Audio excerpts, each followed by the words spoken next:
Hello everyone.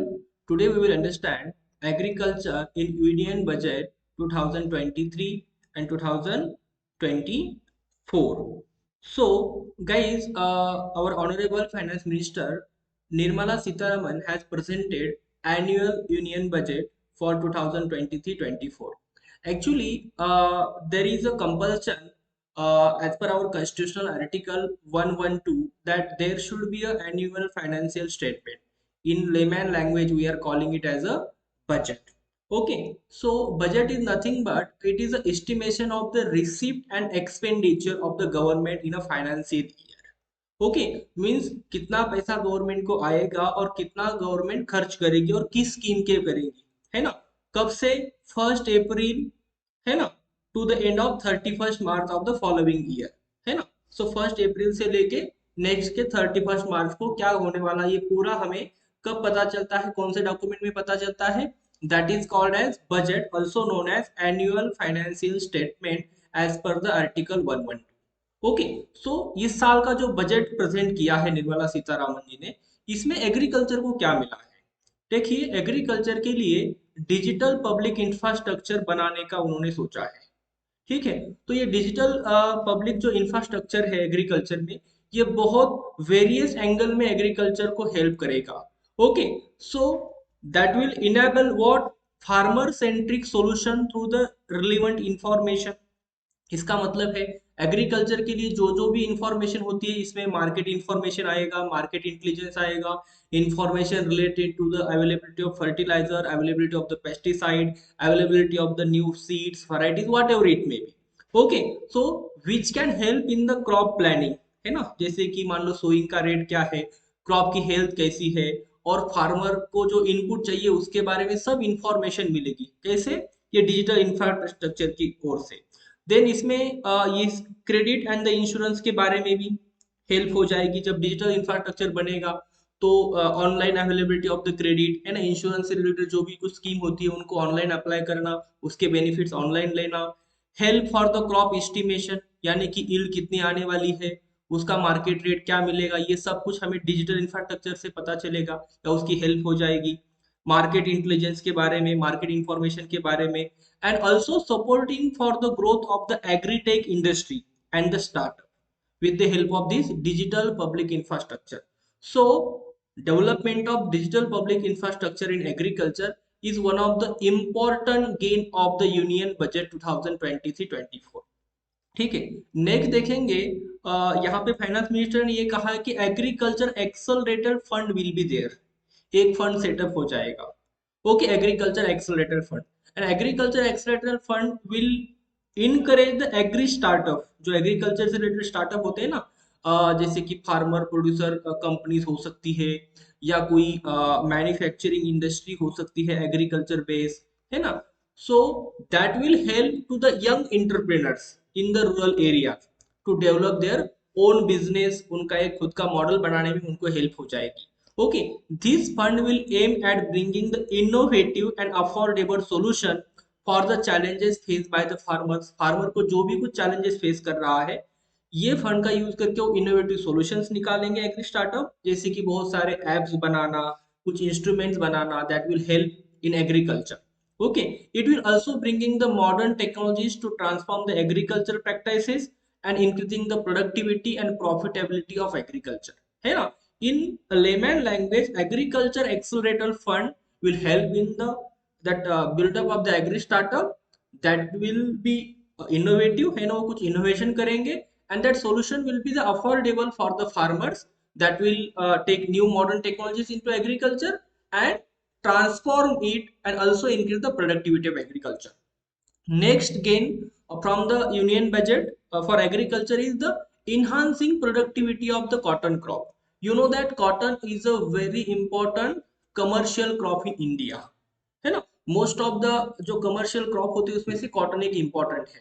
तो ये cotton की हमें प्रोडक्टिविटी बढ़ानी है for the extra long staple cotton, है ना। इंडिया में जो स्टेपल की लेंथ होती है थोड़ी एवरेज होती है, तो इसमें जब नई नई वैरायटीज आएगी, है ना, तो क्या हो जाएगा, कॉटन की जो ओवरऑल स्टेपल की लेंथ बढ़ेगी, उसमें प्रोसेसिंग भी बढ़ेगी। For this purpose cluster based and the value chain approach for the public private partnership करेंगे. Okay, so there will be more research and development in the cotton crop. Okay, this means that there will be collaboration between the farmer, state and industry for the input supplies. अगर input अच्छे हैं तो cotton की quality अच्छी आएगी.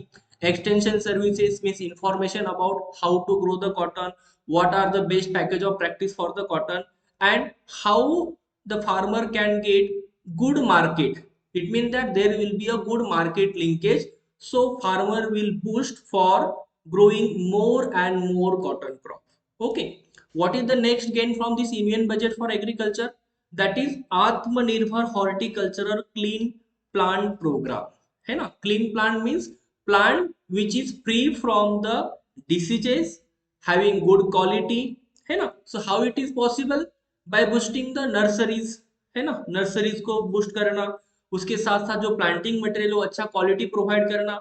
So if the plant is the disease free, planting material is the quality, then definitely you will get value added or valuable horticultural products. For this, government is allowing around 2200 crore rupees for this Atmanirbhar Horticultural Clean Plant Program. Very important, in various exam they can directly ask.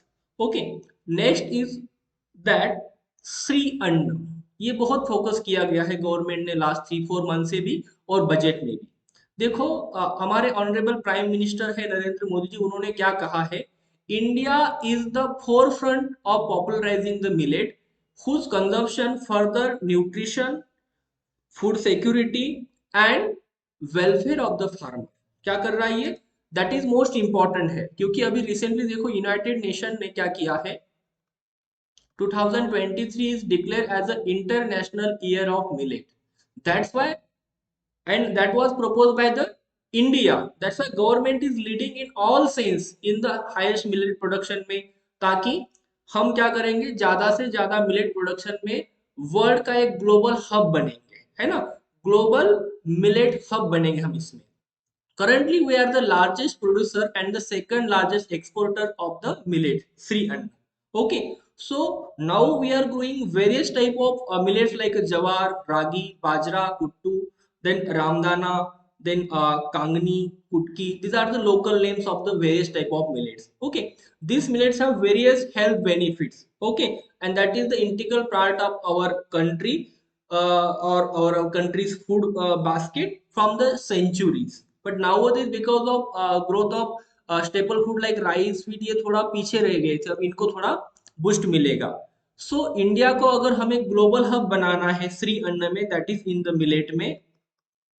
So for that purpose, Indian Institute of Millet Research, ये हैदराबाद में है, will supported as a center of excellence for the sharing the best practices, research and technologies for the international level. इसका मतलब ये वाले institute को थोड़ा fund मिलेगा and that will act as a center of excellence. जो भी best practices है मिलेट से रिलेटेड, ये कहाँ से होगी बेटा? ये इंस्टीट्यूट से प्रोपोगेट होगी, फार्मर उसको फॉलो करेंगे and then India will become a global hub for the millet. Okay, what is the next gain from this agriculture budget?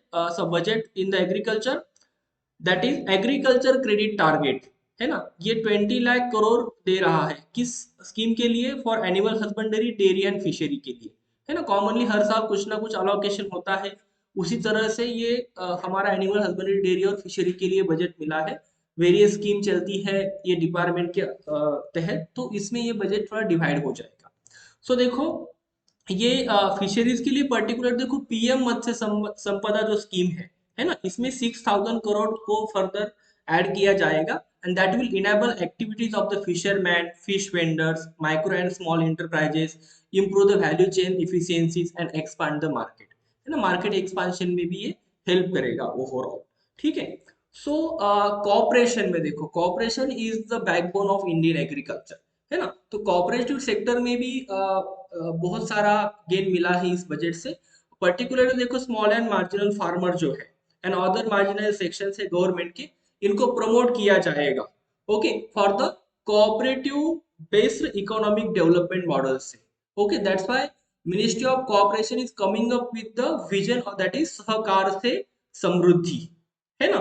तो इसके तहत देखो प्राइमरी एग्रीकल्चरल जो क्रेडिट सोसाइटीज है ना, तो इन्होंने ऑलरेडी क्या किया है, बहुत ज्यादा अपना जो नेटवर्क है इंडिया में बिठाया है, ठीक है। और इसमें अराउंड इन्वेस्टमेंट देखो 2516 करोड़ की हुई है। बहुत सारी प्राइवेट क्रेडिट सोसाइटीज है इंडिया में, that is called as PAC.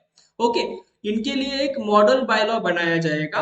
Okay, and that will enable them to become a multipurpose PACS, है ना। पैक्स के बारे में थोड़ा डिटेल में पढ़ो, क्योंकि प्रीलिम में पूछा जाने का चांसेस है बेटा इस पर। Okay, so national cooperative database जो है वो भी बनाया जाएगा। सो पूरे इंडिया में जो भी कोऑपरेटिव्स है उनका डेटा एक जगह पे आएगा। And this will backdrop and will implement the plan to set up a massive decentralised storage capacity. ये वाला जो है नेक्स्ट वाला ये पॉइंट, है ना। तो इंडिया में एक स्टोरेज कैपेसिटी बनाने के लिए भी काम आएगा। जैसे कि फार्मर अपने प्रोड्यूस को जब कम रेट होगा मार्केट में, तो वहां पे जाके क्या कर सकता है, स्टोर कर सकता है। और जब इनको अच्छा रिन्यूमरेशन मिलेगा अप्रोप्रिएट टाइम पे, वो क्या कर सकता है, सेल कर सकता है। तो ये भी एक स्कीम है। Then also government is thinking to setting up multipurpose cooperative societies, है ना, primary fishery societies, dairy cooperative, है ना। बहुत सारे जो पंचायत है यहाँ पे ये बनाने में गवर्नमेंट ने इनिशिएटिव लिया है। इसके लिए भी ये इस यूनियन बजट में प्रोविजन है अंडर द एग्रीकल्चर सेक्टर से। नहीं देखो, ये ओवरऑल हम क्रक्स देखेंगे यूनियन बजट का, तो इसमें देखो ग्रीन क्रेडिट प्रोग्राम है, that will incentivise the sustainable action जो है गवर्नमेंट की, that will help in the reduction of the CO2। Then PM PRANAM वाली स्कीम है, मैंने देखो यही प्लेटफॉर्म पर ऑलरेडी इसको डिस्कस किया है। ये पीएम प्रणाम में क्या है, देखो बेटा, अल्टरनेटिव हमें क्या बनाना है, फर्टिलाइजर के नए नए सोर्सेज ढूंढने हैं, ताकि हमारा जो केमिकल फर्टिलाइजर है उस पे हमें सब्सिडी से जो बोझ होता है ना, वो कम हो जाए। इसलिए ये स्कीम बहुत इंपॉर्टेंट है, that is called as PM PRANAM. उसका लॉन्ग फॉर्म क्या है, programme for restoration awareness nourishment and amelioration of the mother earth, है ना, इसके लिए है। उसके बाद साथ साथ देखो एक भारतीय प्राकृतिक खेती बायो इनपुट रिसोर्स सेंटर भी है। नेक्स्ट 3 ईयर में it will facilitate 1 crore farmers to adopt natural farming के लिए। 10,000 bio input resource centre will be setup, है ना, creating national level distribution micro fertiliser. तो ये भी इस बजट में इसके लिए भी प्रोविजन किया है। और क्या है देखो, 500 न्यू वेस्ट टू वेल्थ वाले गोबर स्कीम के तहत प्लांट बनाए जाएंगे। देन मिष्टी नाम का एक है, will taken to the mangrove plantation के लिए, ये रिलेटेड टू एग्रीकल्चर। उसके बाद में देखो अमृत धरोहर है, दैट विल, ये भी एक अच्छी स्कीम है जो नेक्स्ट कुछ टाइम में, है ना, जो शोर लाइन के हैबिटेट होते हैं उनको रिज्यूवेट करने में काम आ जाएंगी। देखो एग्रीकल्चर में पर्टिकुलरली देखो क्रेडिट मिला हमें 1,86,00,000 करोड़ ओवरऑल फाइनेंशियल ईयर 22 में। एक मीन्स कंपेयर, उसके कंपेयर में ज्यादा मिला है। एग्रीकल्चर एक्सेलेटल फंड है, मैंने ऑलरेडी आपको बताया था। आत्मनिर्भर भारत हॉर्टिकल्चर वाला है, 20 लाख फॉर डेयरी फिशरीज के लिए है। एडिशनल स्टोरेज कैपेसिटी के लिए भी प्रोविजन किया गया है। श्री अन्न को बहुत ज्यादा फोकस किया गया है बेटा। तो गोवर्धन स्कीम थोड़ा सा आप डिटेल में देख लो, क्योंकि आपको इस पे सेपरेट भी क्वेश्चन आएगा। बस यहाँ पे क्या है, उन्होंने उसका प्रोविजन बनाया है, पुरानी ही स्कीम है, लेकिन उसको थोड़ा सा और उन्होंने बजट दिया है, ताकि 200 न्यू कॉम्प्रेस बायोगैस प्लांट बनाए जाएंगे, including the 75 plants in the urban area में, है ना। और 300 कम्युनिटी और क्लस्टर बेस्ड प्लांट बनाए जाएंगे। टोटल इसमें इन्वेस्टमेंट होगी बेटा 10,000 करोड़ की।